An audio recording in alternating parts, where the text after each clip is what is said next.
if you didn't read my title, why do companies, bosses, managers lose good employees? Now that's a question that sometimes is hard to answer because some companies, especially like when I was with Walmart, had 550 employees, right? So why do you lose the good ones? Now I know a lot of people out there automatically go to money, okay? They automatically go to the money part of it as why they lose good employees.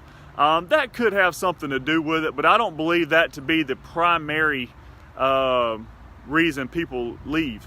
I'll give you an example. When I was with Walmart, early on, a few years ago, before they started changing everything, I was able to give merit raises based on what I thought was a great employee and they deserved a merit raise. And I was able to give those pretty much at will. Then they narrowed it down to where you can only give one per month to one person. And then they narrowed it down. I don't think you can give them at all. And they're not $1, they're like 10 cents. So, or 20 cents or whatever the case may be. I don't know how it is now because I've been out of that business for a little while. But anyway, getting to my point, why do companies lose good employees, good workers? And I'm not talking about the ones that think they're good. I'm talking about the ones that are actually good. Not the ones that necessarily produce the most, like in car sales, but maybe the ones that make a difference in the place that you're working. What else are you doing is the question I always like to ask. I know you're selling cars, but what else are you doing? Who else are you affecting? What else are you impacting?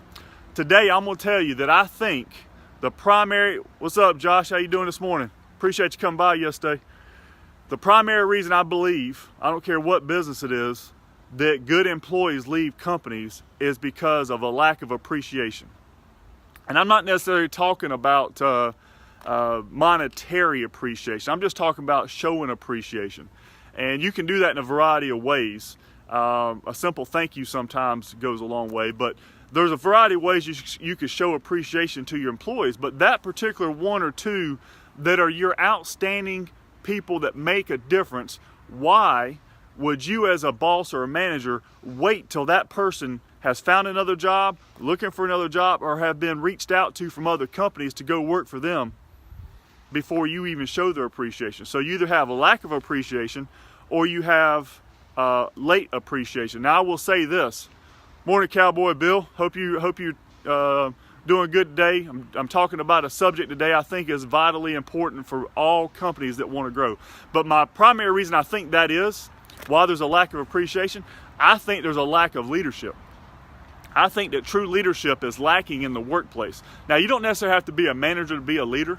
I consider myself a leader. I'm not really a manager, but leaders lead by example. Leaders are ones that people want to follow, that they want to mirror, they want to mimic on a regular basis. I don't care what that leader does, right? Woohoo! That's right, Bill. Appreciate you tuning in. But appreciation is, I believe, the number one reason that people leave. Okay, I don't care if you're in the car business. I don't care if you're working at Walmart or if you're washing cars. If you have a good employee, you've got to find a way to show them appreciation, right?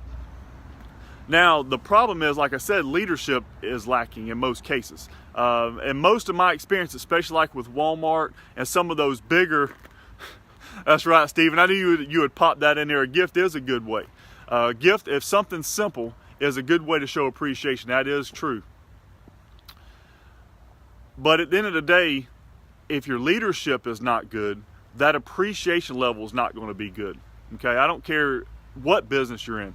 So if you're not showing appreciation, or you're showing late appreciation, stop waiting as a boss or a manager or as a company till that person that you have, that you depend on a regular basis, threatens to leave, has another job offer from somebody else. Because I promise you, if they're that good, if they are indeed that good, they're getting offers or getting looked at from other people.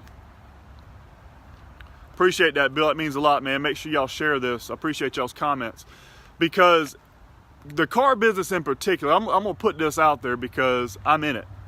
The car business in particular, the managers in most cases are not necessarily leaders.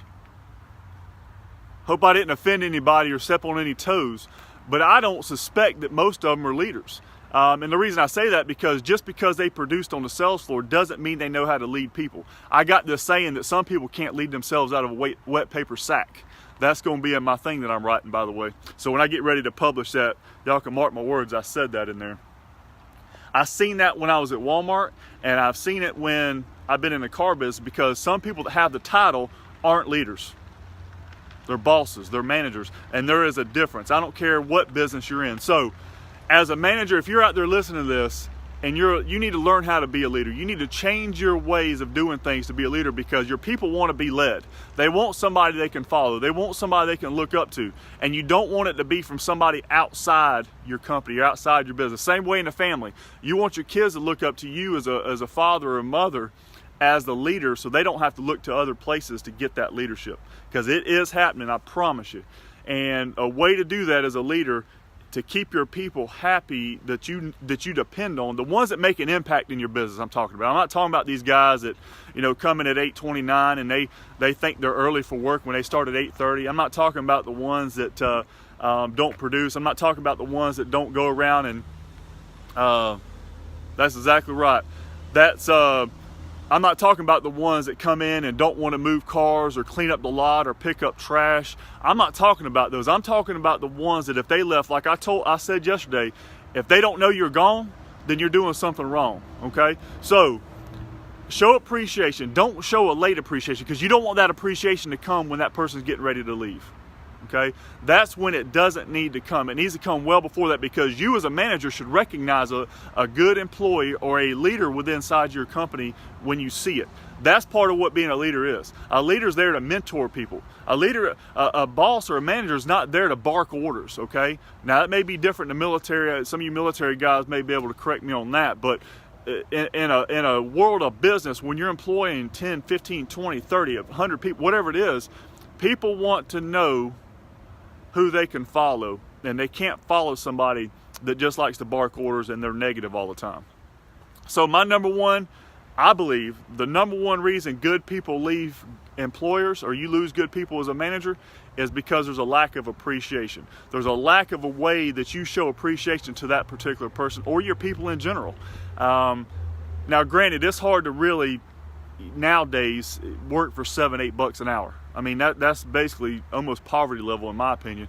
But you still got to find a way to show appreciation, even for those people that are really good employees that want to do well. You got to find a way to appreciate them. So it's a gift, it's a thank you, it's a card, it's a happy birthday type thing. I mean, there's all kinds of ways to do that. And I'm not going, that's right, servant leadership is basically, one of the things I said yesterday, Ms. Corsali, being servant minded. But showing appreciation for those around you and being a leader and a mentor to those around you will go a long way to change your business and change. I got to get to work too, man. So I appreciate you guys watching this morning. I got a meeting I got to do this morning.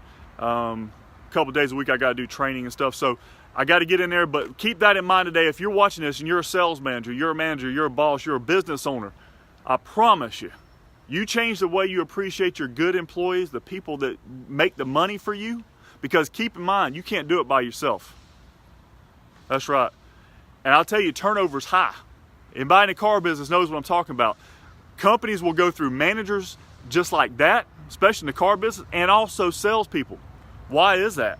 It doesn't have to be like that, but it's because we have a lack of leadership in this company or in this business or in your business. So change the way you are. If you need to work on your leadership skills or your people skills, that's what you need to focus on, because the people that work for you are the ones that make your paycheck. They're the ones that make you better. So you got to find a way to make them better, right? And I tell you, appreciation, not just monetary. I mean, it helps, but don't wait till that person's ready to leave before you start throwing appreciation or monetary things at them to keep them to stay. That's been a helpful hint today. I hope this has benefited somebody out there. This has been the Fist Pump guy over at Bondi's Toyota, selling cars the right way, because it's the only way I know. Thank you for watching. Follow the Fist Pumped Enterprise.